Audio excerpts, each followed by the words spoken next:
Hello, very good morning. मेरा नाम राखी है और आज हम स्टार्ट करने जा रहे हैं part number 8 of the chapter chemical bonding and molecular structure, रासायनिक आबंधन तथा आणविक संरचना। आज का हमारा टॉपिक है, हम कर रहे हैं बॉन्ड पैरामीटर्स। पिछले पार्ट में हमने बॉन्ड पैरामीटर्स स्टार्ट किया है। बॉन्ड पैरामीटर्स में हमने बॉन्ड लेंथ, बॉन्ड एंगल और बॉन्ड एंथैल्पी इन तीनों को कवर किया है। पिछले 7th और 6th पार्ट में हमने इन तीनों पैरामीटर्स को कम्प्लीटली अच्छे से समझा है और आज के इस पार्ट में हम बॉन्ड ऑर्डर और रेजोनेंस स्ट्रक्चर इन दोनों टॉपिक को अच्छे से क्लियरली समझेंगे।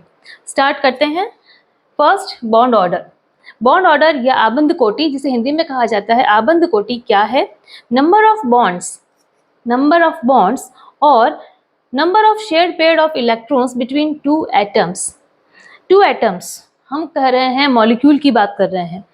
मॉलिक्यूल किससे बनते हैं? एटम से बनते हैं। एटम से मॉलिक्यूल कब बनते हैं? जब उन एटम्स के बीच में अट्रैक्शन होगा, बॉन्ड बनेगा, तो मॉलिक्यूल्स का निर्माण होगा।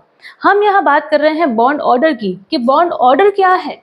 बॉन्ड ऑर्डर है किसी भी मॉलिक्यूल में जो एटम्स हैं वो जितने बॉन्ड्स बना रहे हैं वो उसका बॉन्ड ऑर्डर है।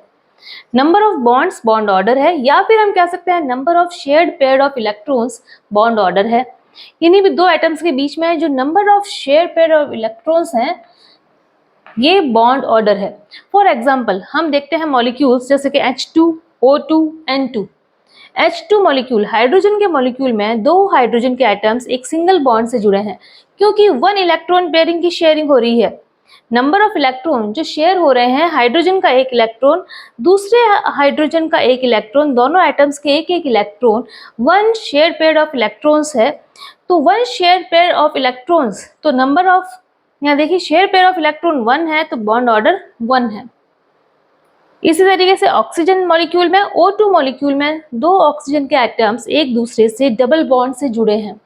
इसमें शेयर पेयर ऑफ इलेक्ट्रॉन्स, जो शेयर्ड पेयर हो रहे हैं इलेक्ट्रॉन्स, वो है 2 इलेक्ट्रॉन्स दोनों ही एटम्स के शेयर हो रहे हैं और यहाँ बॉन्ड ऑर्डर हो रहा है 2।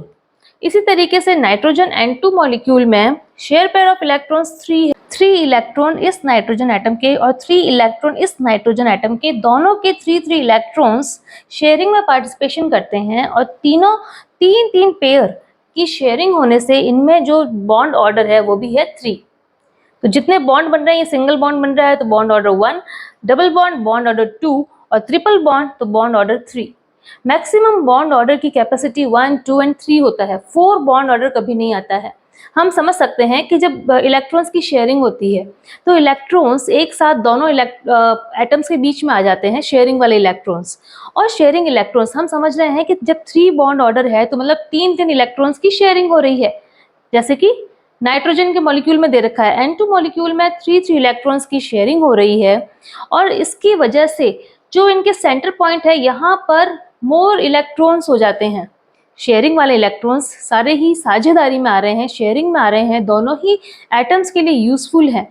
जब यहाँ अगर 4 इलेक्ट्रॉन्स की शेयरिंग होगी, अगर 4 इलेक्ट्रॉन्स की शेयरिंग होगी तो एक साथ 4 इलेक्ट्रॉन एक एटम के, दूसरे एटम के 4 इलेक्ट्रॉन्स, 4 इलेक्ट्रॉन्स मिलकर 8 इलेक्ट्रॉन्स अगर शेयरिंग में सेंटर में आ जाते हैं तो उनमें रिपल्शन की पॉसिबिलिटी बढ़ जाती है।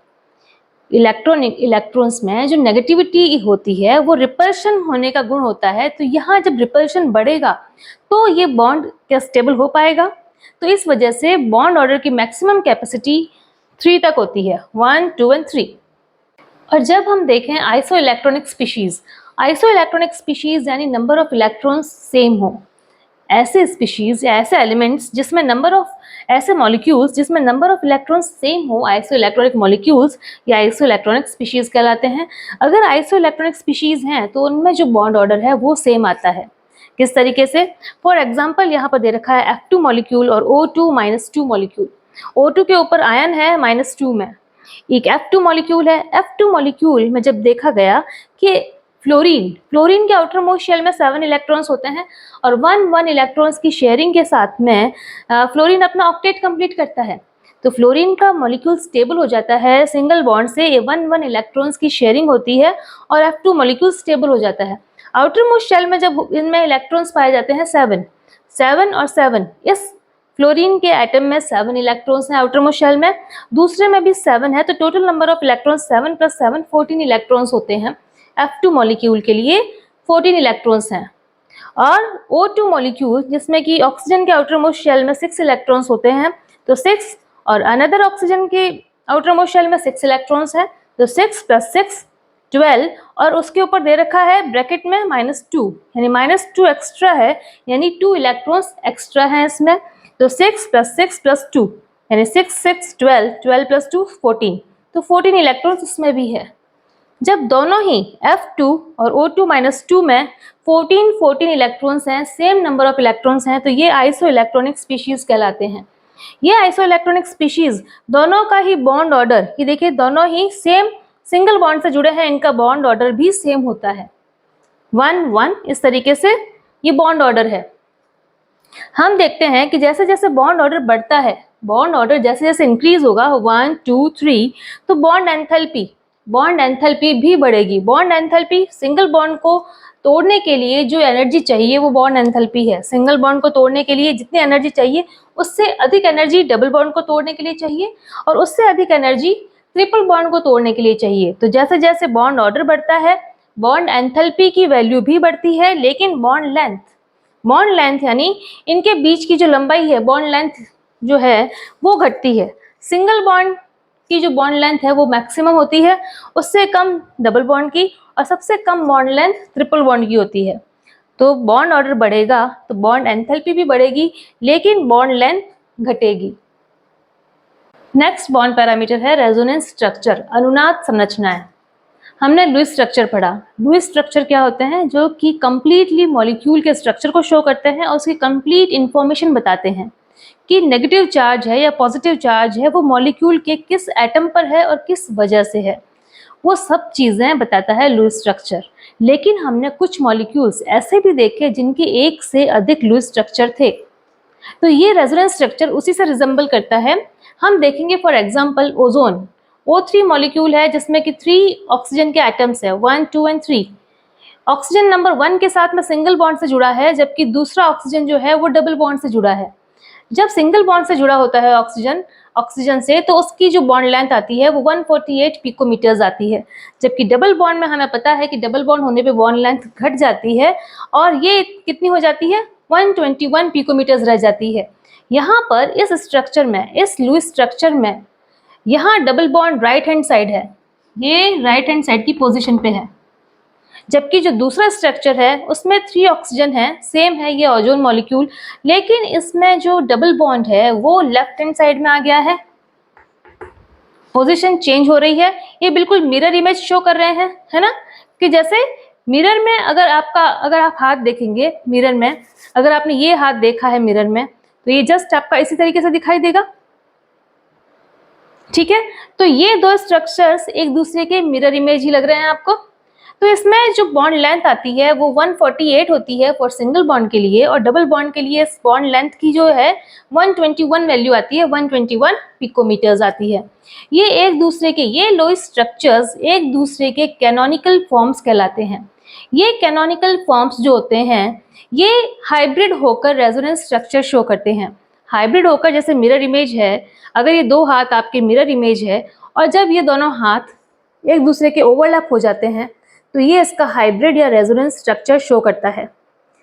ठीक है, समझ पा रहे हैं आप कि जब ये एक दूसरे के ओवरलैप हो रहे हैं, ये कैनोनिकल फॉर्म्स एक दूसरे की जब ओवरलैप आते हैं, तो ये फाइनली जो स्ट्रक्चर आता है, जो प्रैक्टिकली जो वैल्यूज आती है वो ये आती है। जब थ्योरेटिकली जब वैल्यूज शो की गई ओजोन के लिए कि सिंगल बॉन्ड के लिए 148 पिकोमीटर्स होना चाहिए और डबल बॉन्ड के लिए 121 पिकोमीटर्स बॉन्ड लेंथ होनी चाहिए, जबकि प्रैक्टिकली ये देखा गया कि ओजोन में ये दोनों बॉन्ड लेंथ इक्वली होती है, 128 पिकोमीटर्स 128 पिकोमीटर्स। ये 128 पिकोमीटर्स जो बॉन्ड लेंथ है वो सिंगल बॉन्ड और डबल बॉन्ड के बीच वाली लेंथ है। तो देखा गया कि ये दोनों कैनोनिकल फॉर्म एक दूसरे से हाइब्रिड होकर एक हाइब्रिड रेजोनेंस स्ट्रक्चर शो करते हैं, जिसमें कि बॉन्ड लेंथ ऑक्सीजन मॉलिक्यूल से सेम होती है, 128 पिकोमीटर्स होती है। ये कहलाता है रेजोनेंस हाइब्रिड स्ट्रक्चर या रेजोनेंस स्ट्रक्चर कहलाता है। समझ पा रहे हैं? और ये जो लुईस स्ट्रक्चर्स शो कर रहे हैं, एक दूसरे के जो मिरर इमेज शो कर रहे हैं, ये कहलाते हैं कैनोनिकल फॉर्म्स। ये एक दूसरे में इंटरचेंजेस हो जाते हैं और इसमें पोजीशन का ही फर्क है। मोस्टली इनमें डबल बॉन्ड की पोजीशन ही चेंज होती है और ये फॉर्म कहलाते हैं कैनोनिकल फॉर्म। तो इसी तरीके से दूसरा एग्जाम्पल और देखते हैं हम। दूसरा एग्जाम्पल है कार्बोनेट आयन का। कार्बोनेट आयन जिसमें CO3-2 2 इलेक्ट्रॉन्स एक्स्ट्रा हैं इसमें। जब हम CO3 मॉलिक्यूल का स्ट्रक्चर शो करते हैं कि ये इनके लुईस स्ट्रक्चर हैं, इसके 3 लुईस स्ट्रक्चर सामने आते हैं, जिसमें कि कार्बन जो सेंटर एटम है कार्बन वो 3 ऑक्सीजन से जुड़ा है ट्रायंगल की पोजीशन पे और डबल बॉन्ड के साथ साथ में सिंगल बॉन्ड से भी जुड़ा है। जब कार्बन सिंगल बॉन्ड से ऑक्सीजन से जुड़ता है उस पर नेगेटिव चार्ज आता है। देख पा रहे हैं डबल बॉन्ड के साथ जुड़ने पर कोई नेगेटिव चार्ज नहीं है, लेकिन जिस कार्बन से ऑक्सीजन सिंगल बॉन्ड से जुड़ा है उस ऑक्सीजन पर नेगेटिव चार्ज है। इसी तरीके से सेकंड स्ट्रक्चर में डबल बॉन्ड की पोजीशन चेंज हुई है और सिंगल स्ट्रक्चर्स के ऊपर नेगेटिव चार्ज है। नेक्स्ट स्ट्रक्चर में फिर से डबल बॉन्ड की पोजीशन चेंज हुई है और सिंगल बॉन्ड के साथ जुड़े हुए ऑक्सीजन पे नेगेटिव चार्जेस हैं। तो इस तरीके से ये 3 स्ट्रक्चर्स शो करते हैं और ये तीनों स्ट्रक्चर्स कहलाते हैं, ये तीनों लुईस स्ट्रक्चर्स कहलाते हैं कैनोनिकल फॉर्म्स। कैनोनिकल फॉर्म्स कहलाते हैं। इसमें हम देख पाते हैं कि कौन से ऑक्सीजन एटम के ऊपर नेगेटिव चार्ज है, लेकिन प्रैक्टिकली करने पर इसका जो स्ट्रक्चर ये सामने आया, जिसमें कि डबल बॉन्ड की पोजीशन कोई एक फिक्स नहीं हो रही है। ये जब तीनों स्ट्रक्चर्स एक दूसरे के ओवरलैप आते हैं तो फाइनल स्ट्रक्चर जो हाइब्रिड स्ट्रक्चर्स है या हम कह सकते हैं रेजोनेंस स्ट्रक्चर है वो ये आता है, जिसके कि ब्रैकेट के साथ में -2 इसके ऊपर आता है। इस स्ट्रक्चर से, इस रेजोनेंस स्ट्रक्चर से हम ये शो नहीं कर पाते हैं कि इस मॉलिक्यूल में ये जो -2 का जो चार्ज है ये कौन से ऑक्सीजन के वजह से है। ठीक है। थर्ड एग्जाम्पल है हमारे पास C6H6 बेंजीन। बेंजीन C6H6 यानी साइक्लिक 6 कार्बन है। 6 कार्बन है वो भी साइक्लिक में है। देख पा रहे हैं 6 साइकिल है ये और अल्टरनेटिवली जो है single bond and double bond, single bond double bond, single bond double bond, ये अल्टरनेट जो है डबल बॉन्ड और सिंगल बॉन्ड का रेशियो चलता है। इसमें 3 सिंगल बॉन्ड्स होते हैं और 3 डबल बॉन्ड्स होते हैं। साथ में ही डबल बॉन्ड की पोजीशन चेंज हो रही है। देख पा रहे हैं हम कार्बन नंबर 1, 2 के बीच में यहाँ पर जब डबल बॉन्ड है, फिर अगेन 3 और 4 के बीच में है, फिर 5th और 6 के बीच में है। जबकि यहाँ सेकंड नंबर पोजीशन पे देखें, अगर सेकंड नंबर जो लुईस स्ट्रक्चर है या हम कह सकते हैं इसका कैनोनिकल फॉर्म है, उसमें यहाँ शो हो रहा है कि डबल बॉन्ड 2 और 3 के बीच में है, 4 और 5 के बीच में है, 6 और 1 के बीच में है। तो यहाँ डबल बॉन्ड चेंज हो रहा है, डबल बॉन्ड की पोजीशन चेंज हो रही है। अपनी चारों वैलेंसी कंप्लीट करने के लिए कार्बन 1, 2 और 3 बॉन्ड से जुड़ा है, 3 बॉन्ड से जुड़ा है, साथ ही साथ एक हाइड्रोजन एटम से भी जुड़ा है ताकि कार्बन की कंप्लीट 4 वैलेंसियां कंप्लीट हो जाए। ठीक है। तो ये जो दोनों स्ट्रक्चर्स हैं ये कहलाते हैं बेंजीन के कैनोनिकल फॉर्म्स। ये कैनोनिकल फॉर्म्स, ये ट्रिपल लाइन जो शो हो रही है हर किसी में आप देख पा रहे हैं कि यहाँ ट्रिपल लाइन, ये ट्रिपल लाइन, कैनोनिकल फॉर्म से जब ट्रिपल लाइन शो हो रही है ये फाइनली आपका रेजोनेंस स्ट्रक्चर्स शो करता है कि फाइनली जो हाइब्रिड स्ट्रक्चर्स है या रेजोनेंस स्ट्रक्चर है वो क्या होना चाहिए। जबकि एरो से जो एक दूसरे में इंटरचेंजेस होने वाला जो कैरेक्टर रखते हैं वो होते हैं कैनोनिकल फॉर्म्स। ये है कैनोनिकल फॉर्म और ट्रिपल लाइन से शो हो रहे हैं वो रेजोनेंस स्ट्रक्चर्स है या हाइब्रिड रेजोनेंस स्ट्रक्चर्स हैं। तो इस तरीके से देख पाते हैं कि ये दोनों ही फॉर्म जो है कैनोनिकल फॉर्म नंबर 1 और 2 फॉर बेंजीन स्ट्रक्चर्स, ये फाइनली यहाँ ट्रिपल लाइन से हमने शो किया है। ये जो फाइनल जो स्ट्रक्चर्स आता है वो ऐसा आता है कि बीच में बेंजीन के बीच में एक रिंग सी आती है। ये एक डॉटेड रिंग बनाई है मैंने यहाँ पे। ये डॉटेड रिंग जो है वो शो करती है डबल बॉन्ड को कि यहाँ डबल बॉन्ड की पोजीशन फिक्स नहीं है, डबल बॉन्ड की पोजीशन चेंज हो रही है। फाइनली जो हाइब्रिड स्ट्रक्चर आता है वो इस तरीके से आता है। तो इस तरीके से आपने ये रेजोनेंस स्ट्रक्चर्स को अच्छे से सीखा है विथ एग्जांपल्स। तो आज के इस पार्ट में हमने बॉन्ड ऑर्डर और रेजोनेंस स्ट्रक्चर्स को पढ़ा है। फाइनली एक और हमारे पास बॉन्ड पैरामीटर रह जाता है जिसे हमें कंप्लीट करना है पार्ट नंबर 9 में। तो मिलते हैं बच्चों पार्ट नंबर 9 में। अगर आपको ये वीडियो हेल्पफुल लगा है तो प्लीज़ इसे लाइक करें, शेयर करें, सब्सक्राइब करें मेरे चैनल को। Thank you for watching. Thank you.